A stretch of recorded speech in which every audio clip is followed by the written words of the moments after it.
And I have some news for you at the top. I know many of you were asking this question over the weekend. President Biden will travel to Baltimore on Friday to visit the collapsed Francis Scott Key Bridge, meet with state and local officials, and get on the ground look at federal response efforts. The president is continuing to lead a whole of government approach to the collapse.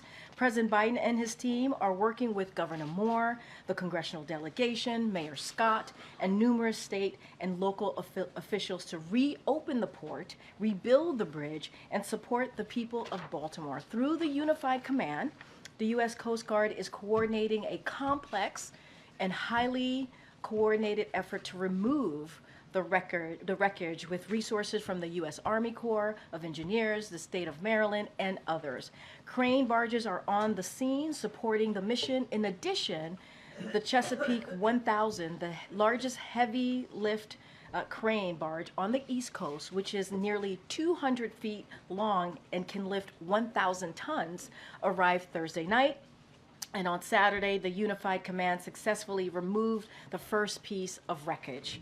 Last week, within hours of receiving the request, the U.S. Department of Transportation announced the immediate availability of $60 million in quick release emergency relief fund for the Maryland Department of Transportation. We're also doing everything that we can to help address economic impacts. On Saturday, the Small Business Administration quickly approved a disaster declaration and will provide low-interest disaster loans to eligible affected businesses. Today, the SBA is launching 2 business recovery centers in Baltimore County.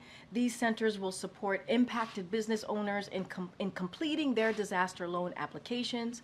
The Department of Labor is working with local and state officials to determine how to assist workers out of work due to closure of the port. Acting Secretary of Labor Julie Su is in Baltimore today meeting with stakeholders. And twice last week, the White House convened a meeting for the Biden-Harris administration supply chain disruptors task force to discuss potential impacts on regional and national supply chains. As the president said, within hours of the collapse, this administration will be with the people of Baltimore every step of the way. We are with you, Baltimore, and we will be there until we get this done. Air, land, and sea, like flying by we Air will Force have One? more. We will have more information as we get closer to Friday. I think the important thing is the president has said he was going to go as soon as possible. Now he is going to go on Friday. We certainly will have more information to share. I just don't have any details at this time. Okay, Will? Thank you.